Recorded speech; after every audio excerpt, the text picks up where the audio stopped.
Voici Zone Arctique, la chronique d'actualité nordique avec Denis Laure. Les deux premiers récipiendaires de la bourse d'études Adam Yeadon sont Alfred Lawrence et Mackenzie McDonald des TNO, qui ont reçu chacun 5 000 $.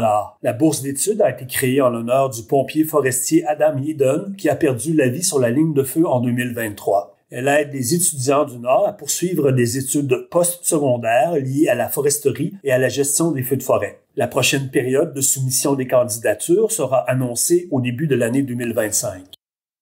Le premier ministre R.J. Simpson et les ministres Caroline Wozniak et Lisa Semler ont rencontré le leadership du SATU, notamment le président du secrétariat Charles McNeely, le 20 novembre dernier à Yellowknife. Les deux parties ont notamment évoqué l'analyse de rentabilité de la route de la vallée du Mackenzie et les problèmes de santé mentale et de dépendance dans les collectivités du SATU. Malgré l'annonce conjointe faite en septembre, les États-Unis et le Canada n'ont toujours pas créé leur groupe de travail pour régler le conflit territorial en mer de Beaufort. Le groupe était censé déterminer l'appartenance d'une zone maritime située au nord de l'Alaska, du Yukon et des territoires du Nord-Ouest. Les négociations devaient commencer cet automne, selon un communiqué publié le 24 septembre. Cependant, le groupe n'est pas encore formé et aucune rencontre n'est prévue pour l'instant. Le moment le plus propice pour le Canada pourrait être passé, selon Stéphane Roussel, professeur à l'École nationale d'administration publique. La fenêtre d'opportunité, s'il y en avait une pour le Canada, à mon sens, est déjà passée. Dans ce contexte-là, ce qui rend ce conflit particulièrement délicat maintenant, c'est l'arrivée de la nouvelle administration républicaine, parce que Trump, vous savez, c'est quoi son motto, là? Drill, baby, drill, là? C'est de dire qu'on va encourager les compagnies à investir dans l'exploration et l'exploitation des ressources gazières et pétrolières. Déjà, l'administration Trump, première version, avait une attitude très dure à l'égard du Canada dans ce qui a trait au conflit dans l'Arctique, notamment de la question du passage du Nord-Ouest. Il était question en 2019 que la marine américaine envoie un navire de guerre traverser le passage du Nord-Ouest pour marquer clairement son désaccord avec la position canadienne.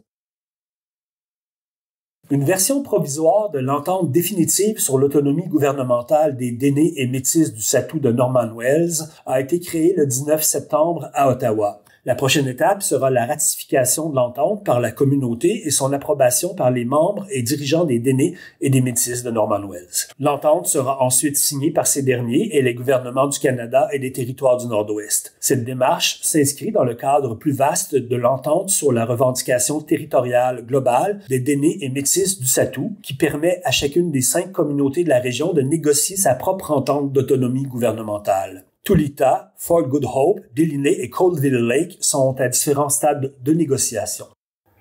La révision judiciaire de l'évaluation du projet d'exploration minière Michel Creek se tiendra du 27 au 29 novembre à Whitehorse. Le Yukon conteste le rejet par l'Office d'évaluation environnementale et socio-économique du projet de zinc, d'argent et de plomb de la minière Silver 47. Le projet est situé à 20 km du parc territorial Tombstone, sur le territoire des Premières Nations Trondek, Gwich'in et Natchoniakdun. L'Office d'évaluation environnementale et socio-économique considérait que le projet contrevenait au plan régional d'aménagement du bassin hydrographique de la rivière Peel. Par la voix de sa chef, Dana Hope, la Première Nation Natchoniakdun affirme que le Yukon tourne en dérision le plan de la Peel qui a fait l'objet d'une décision de la Cour suprême en 2017.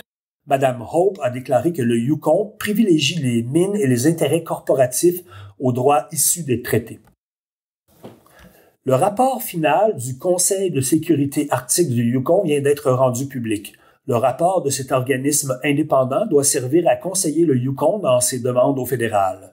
Comme ce qui a été préconisé au territoire du Nord-Ouest, le rapport recommande le développement d'infrastructures servant simultanément des objectifs civils et militaires, par exemple les routes et les ressources.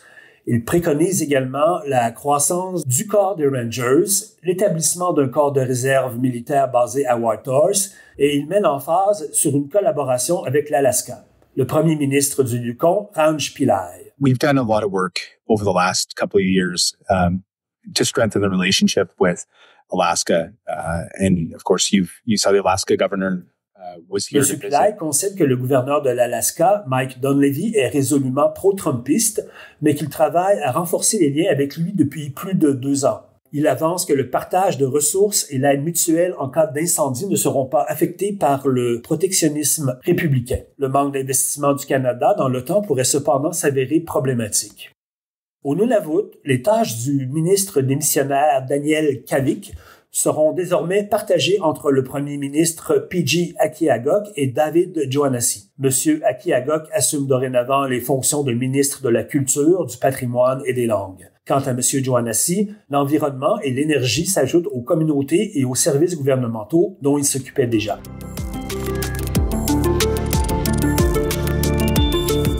Zone Arctique est produite par Médiaténois. Retrouvez toutes les capsules sur le site web media-union.ca ou suivez-nous en mode balado sur toutes les plateformes de diffusion.